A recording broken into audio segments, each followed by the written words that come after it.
ever gotten like a new car or something new? Let's try car, okay? Maybe your family got a new car. Have you ever noticed that once you buy a new car, you start to see it everywhere? Have you ever experienced that? Or maybe you have a favorite car that you really love and you can notice that car miles away, but your friends don't notice it in the same way. So we're going to be talking about a really cool part of the brain. But before I tell you the name of the brain, let me ask you about this. About how many of you have like heard or dabbled in manifestation? That you can manifest things. Let's watch this video really quickly. You know, this secret gives you everything you want. Happiness, health, and wealth. You can have, do, or be anything you want. I've seen many miracles take place in people's lives. Financial miracles, miracles of physical healing, mental healing, healing in relationships. All of this happened because of knowing how to apply the secret. So that was the trailer, just a little clip of the trailer to something called The Secret, which is a pretty famous book. And it goes along the lines of manifestation. So the brain part that we're talking about right now is called the reticular formation. And as you can see, the reticular formation kind of runs up through the hindbrain and the midbrain, because that's what we're studying right now. Is we just finished the medulla, the pons, the cerebellum. Now we're looking at the network of fibers that runs up through them. We're going to go into the midbrain, and then it's going to end up at the thalamus. So we're going to be learning at all those things. And so what this reticular formation does is it kind of screens information. So William James is a really famous psychologist, and he wrote this quote: "The art of being wise is the art of knowing what to overlook." We're going to come back to that quote in just a little bit, but first I want to show you another video. Check this out. Today we're going to play a game specifically designed to test your spatial awareness. Meet the Brain Games Double Dutch team.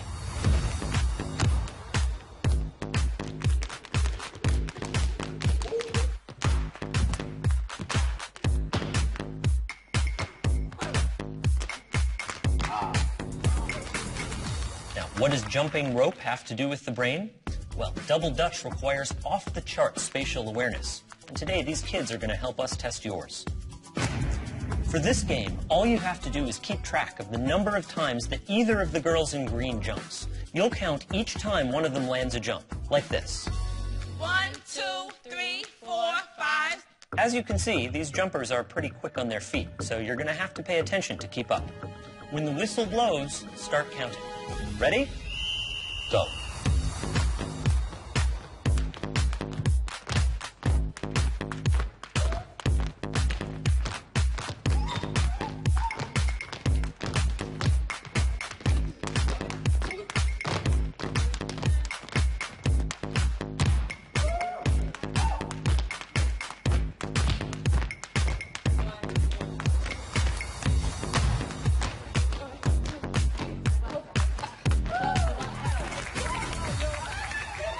So, how many jumps did the green team make? Did you say 38? If so, you agreed with 40% of our test audience. Now, some of you may be onto us, but for those of you who aren't, did you happen to notice anything else going on during the Double Dutch? Maybe a giant chicken strolling right through the middle of the set and doing a funky chicken dance? Now, some of you may have missed that funky chicken, but many of you probably saw it, and that's okay. Because the chicken was just there to distract you too. Here's the real question. What color was the wall behind the Double Dutch game? Here's a hint. It wasn't the same color at the end as it was when they started jumping. The back wall was changing color the entire time, from bright blue to bright red. Nearly everyone misses it. But why? It turns out there's far too much information coming in through the eyes at any given moment for the brain to fully process all of it. As a result, the brain has to act like a spotlight, focusing our attention on some parts of the scene but not others. Now, most of you were probably paying attention to the jumpers, and some of you may have suspected that something strange was going to happen, and so you saw the chicken. But you probably weren't paying attention to the back wall. And what we don't pay attention to, we don't see. And, hey, for those of you who managed to catch everything so far, did you notice that we also swapped the rope turners out halfway through? So the video talked about how part of our brain is like a spotlight. That's what this reticular formation is. It's kind of like, I use the notion of a water filter, where our brain can't possibly pay attention to all the information that comes up it. It has to screen out only the important stuff, or we would be overwhelmed. So what we see is what we think about on a regular basis. So I started this video asking you, have you ever experienced buying something new and then seeing it everywhere? I got this car and now I see this car everywhere. I got this new pair of shoes and now I see it everywhere. Oh, I'm doing this now and I see it everywhere. I have a friend and she's always watching her weight and she notices everybody's weight. And I have another friend who wants to get pregnant and she notices babies everywhere. So this is the reticular formation, is what we think about all the time is what we see. So here's another guy, James Doughty. I think that a lot of you who are really into this manifestation thing would like to read his work. So he's a Stanford neurosurgeon, and he says, intention is a funny thing. Whatever you intend to see is what you will see. So I've kind of paraphrased his quote there. I'm just pulling it up from memory. But look, neuroscience doesn't really believe in manifestation like what we started. It doesn't really believe in the secret. But what it does believe in is that what you think about on a regular basis will prime your reticular formation for what you want to see. And this is such a powerful lesson. I think this is one of the greatest things that I can teach you. I remember one time I was going through a really dark time in my life, and I was kind of mad at my mom for saying this, but I had been caught up in such a pity party, oh, why me, why me? And she turned to me and she said, girl, you need to focus on what you do have instead of focusing on what you don't have.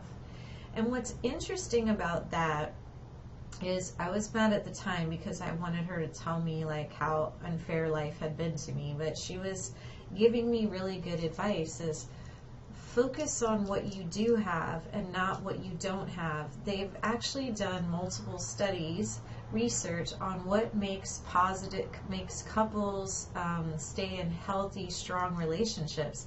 And what they find is the tendency to kind of idealize your partner and to see them in more of a positive light than what actually strangers would see. So they show an interaction of a couple, and then they ask the partners, like, how did you interpret their behaviors? And they usually interpreted their partner's behaviors more positively than actually the outside strangers did. So for example, somebody doesn't text you back.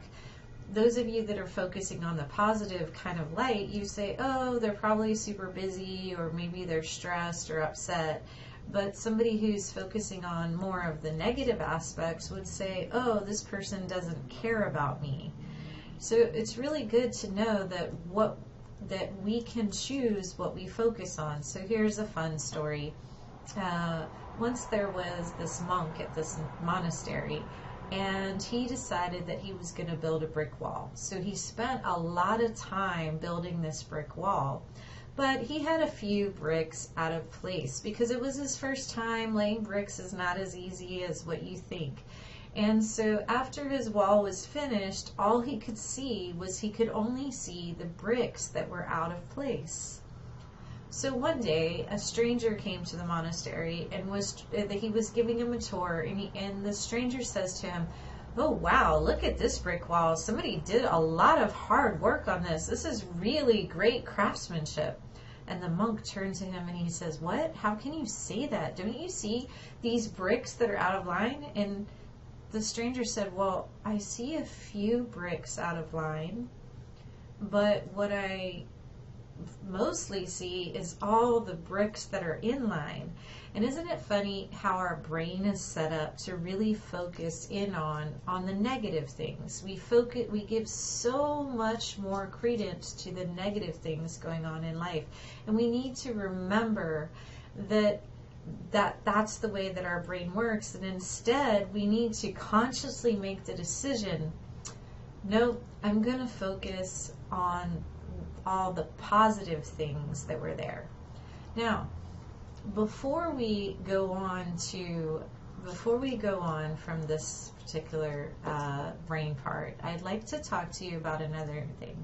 So there's a statement out there that says that people who make a to-do list are 42% more productive than people who do not. Now, I've looked that up, and they say it's from a Harvard or Yale study, but they say it's also a misnomer that study never happened. However, there is quite a bit of research that supports that when we do write things down and we make a plan of how to do them, we seem to be more likely to accomplish those goals. But let's talk about maybe why and how it relates to the reticular formation. The way that this works is when you write something down on a piece of paper that you see, because that's part of this whole manifestation thing, is you're supposed to have visualization boards and so on and so forth, is you're supposed to constantly focus on what you want. I'm not going to be so much against those, and I'm definitely not against to-do list, because what we're going to learn about is we're going to learn about an ultradian rhythm. It seems that our brain seems to work on these different rhythms throughout the day. So when we make to-do list, tells our reticular formation, oh yes, we wanted to focus on this, because what happens is we kind of run amok, and then the reticular formation would have to focus our attention again. So that's what the reticular formation is it looks for what is important to us, and it focuses our attention. So last thing is I want to show you one more video clip to end this scene out. Here's how when we let distractions take our attention away from what we really want to do, we miss a lot of information. A focus. Very clever. All right, now, attention is like a spotlight. And our job is to dance in the darkness. I didn't feel you take that. The human brain is slow, and it cannot multitask. Jesus. When... Human behavior is very predictable. I touch you here, I steal from here. I tap you here, I steal from here. I step to here. You're not gonna slap my face, are you? Why? You would if you knew where my hand was.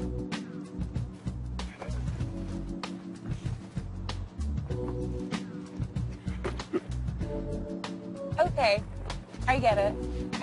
You get their focus. You take whatever you want.